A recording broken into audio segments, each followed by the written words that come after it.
Hello friends, welcome to my channel and thanks for watching this video. So we are going to discuss about Knightscope INC and the ticker symbol is KSCP. Now this is the price chart which we have in front of us, and the current positioning of this particular chart indicates a potential spike or potential upside. Okay, but what we have seen in the previous instances, like in this case and in this case, the stock has given you some very quick moves, but at the end of the day it will turn out to be a major correction afterwards.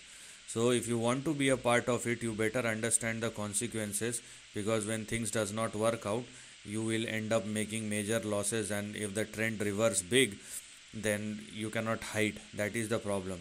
So with the current situation, and obviously these kind of stocks can give you very big and very fast swings, that's why people started jumping into it.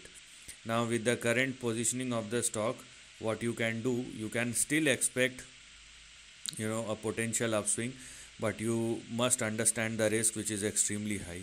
So first of all, we have our stop loss at 2.5.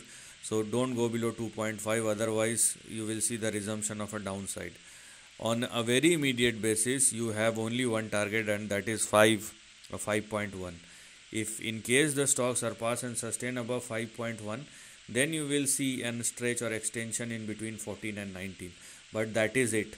The maximum which you can expect is this highlighted section.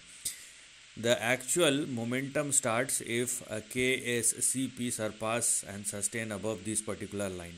Then you will have some big momentum. So let the stock expand beyond that if you want to go big. Meanwhile, yes, you can trade these kind of moves, but the risk is substantially high.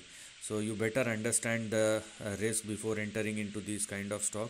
And in case the stock surpass and sustain above 19, then the stock can even stretch up to 30, or even it may go up to the 3-digit mark. But that is a far-fetched story for the time being. So this is the end of the video. Thanks for watching.